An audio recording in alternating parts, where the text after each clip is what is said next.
আমার ভাই ওসমান হাদি শহীদ হয়েছে, ওর শহীদি কামনা ছিল।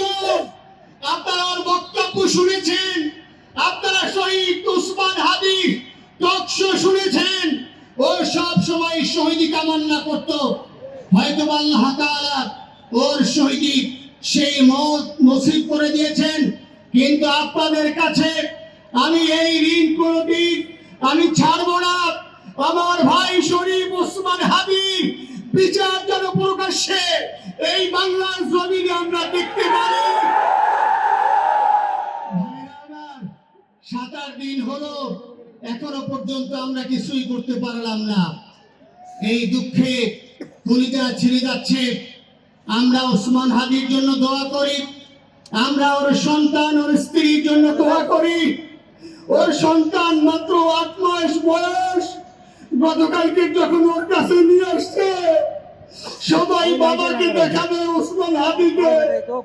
আমি বললাম কি লাভ হবে, ও তো কোনোদিন ওর বাবার চেহারা কথা বলতে পারবে না। ওর ছেলে আর কোনোদিন জানবে না যে আমার বাবা কেমন ছিল। ভাইরা আমার, ওসমান হাদি আর ফিরে আসবে না। ওসমান তুমি দেখে যাও, লক্ষ লক্ষ জনতা, তৌহিদি জনতা তোমার জন্য পাগল। ওসমান তুমি মরো নাই, তুমি আমাদেরকে পাগল বানাই দিয়ে গেছো। আল্লাহর কাছে আমরা সবাই দোয়া করি, আল্লাহ যেন আমার ভাই শহীদ শরীফ ওসমান হাদিকে জান্নাতুল ফিরদাউসের মেহমান হিসেবে কবুল করেন। আল্লাহ তাআলার কাছে দোয়া করছি, আয় আল্লাহ তাআলা আমরা যারা বেঁচে আছি ঈমানের সাথে স্বাধীনতার সার্বভৌমত্ব রক্ষা করে তৌহিদের দ্বীপ বাংলাদেশকে যেন আমরা রক্ষা করতে পারি, সেই তৌফিক আল্লাহ তাআলা আমাদের নসিব করুন। আপনাদের সবার কাছে দোয়া চাচ্ছি। আমার মেজো ভাই ওমর ফারুক সাথে ছিল, ওর জন্য আপনারা দোয়া করবেন। আমার ছোট বোন মাসুমা অ্যাবনরমাল হয়ে গেছে, তাকে চিকিৎসা করাচ্ছি, ডাক্তারবাবু বলছে অনেক বেশি সমস্যা। আমাদের পরিবারের জন্য একটু দোয়া করবেন।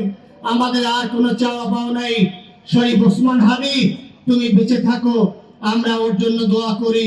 আল্লাহ তাআলা শরীফ ওসমান হাদিকে জান্নাতের সর্বোচ্চ মাকাম নসিব করুন, আমিন। আসসালামু আলাইকুম ওয়া রাহমাতুল্লাহি ওয়া বারাকাতুহু। জানাজার নামাজ শুরু হইতেছে, 4 তাকবীরের ফরজে কিফায়া জানাজার নামাজ আমরা আদায় করব।